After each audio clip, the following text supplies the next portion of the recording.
if you guys got a chance to see the information that came out the other day about Black Cat, man, I mean, she's crazy. She's crazy good, and I'm really leaning towards this is another one of those times where the meta's getting reset. Another meta shift where the new wave of characters really distance themselves from the previous generation, kind of pushes them forcibly out of the meta.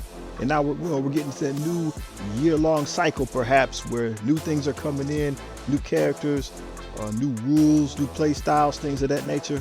And you're really going to see that shift, I think, into the new wave, into the new meta. And I think these three characters right here lay the foundation for what's new. You got Super Skrull coming via Dark Dimension 6, Black Cat is the next legendary, and of course, Val, the most recent original Marvel Strike Force character. I think the trend that's going forward, as I say, is really going to turn the game on its head, especially what Black Cat is bringing to the table. So let's just consider some of the stuff that they talked about and why it's so impactful. So many of the points that were brought out in Black Cat's kit changes the way current meta characters will function, right? She's not necessarily going to just push everybody out of the game, but her presence makes the other teams that have been fearsome, that we got to worry about, makes them inherently weaker.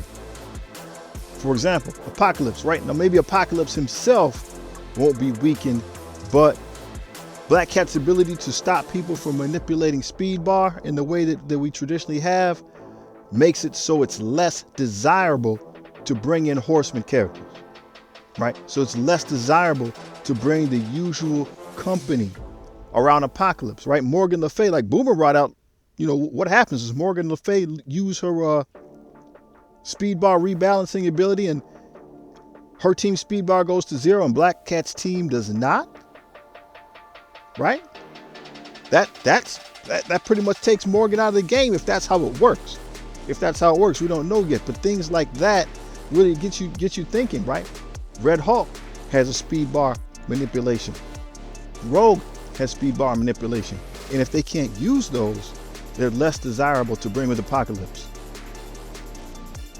Black Cat also restricts the movement in some way of bio characters, doesn't let them get speed up.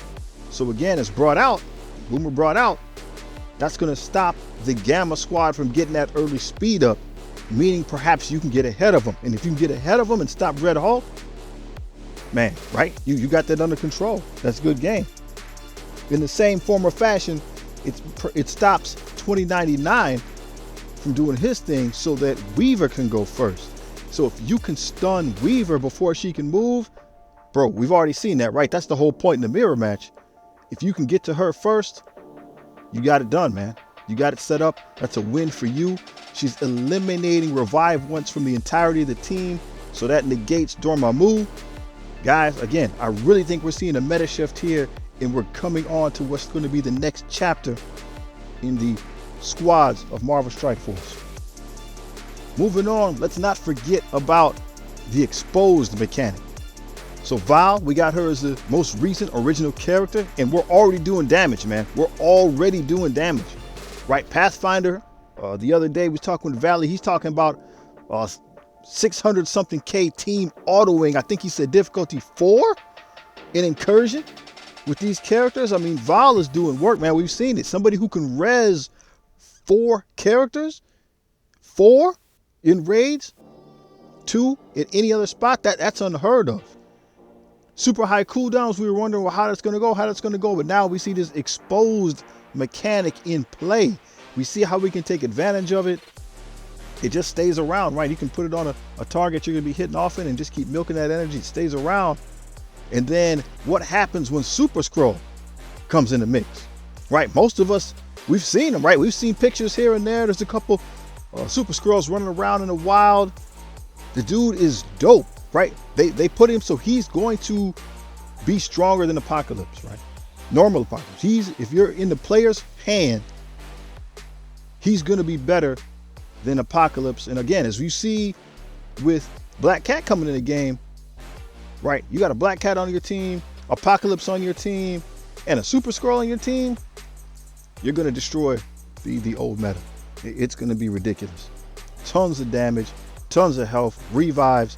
And these two characters are the only ones that have it right now. It'll be interesting to see how it evolves in the future, what other characters come in the game that we can take advantage of that, right? But so think about like Charge, right? At one time, it was just like Captain Marvel, you know, was the only charged character in the game. Maybe Storm, it was Storm.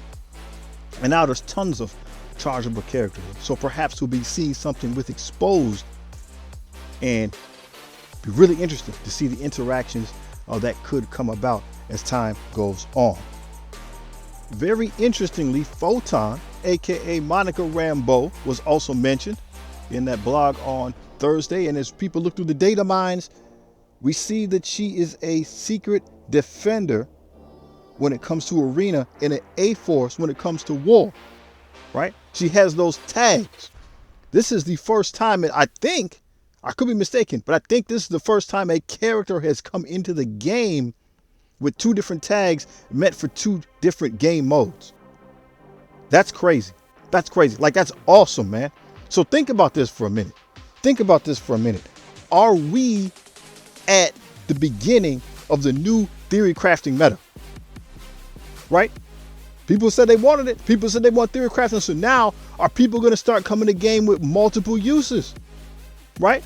So then that would delineate the player base a little bit further. There's a little bit more strategery involved, right? So you get your person and maybe you have them made for this particular game mode because you like it and you got your cookie cutter team. But then now can you mix and match individuals a little bit more to squeeze out a little bit more juice, a little bit more power out of them? How are teams going to come into the game now? Are teams going to come into the game with like 3 members? And then the other 2 members are kind of a floating, they kind of enhance certain traits or something like that. How's this going to go, man? This could be really exciting. This could be really exciting. It could be difficult to pull off because again, it takes a lot of thought. The highly engaged players are going to like this, right? The people that are strategists, that really get down on the chessboard, they're really going to like it. So it might be difficult for the moderately engaged player to keep up, right? If people aren't paying attention on YouTube, Reddit and whatnot, they're not really interested in that. They just like logging in, doing their thing. They might struggle as to how these different characters are supposed to be used, how they're supposed to interact. But what a great opportunity. What a great opportunity for people that really like to get it in, man. I am excited. I think we are seeing the foundation of what's next. I think just like when Silver Surfer came to the game, how he was kind of the beginning of a new era, right? Huge power creep, characters with wild and different abilities. I think we're getting ready to see that again. Hold on to your hats, ladies and gentlemen. I think it's going down. It's still super hot outside, so make sure you hydrate. Make sure you're taking care of yourself. Keep cool, stay in the shade, baby. Peace.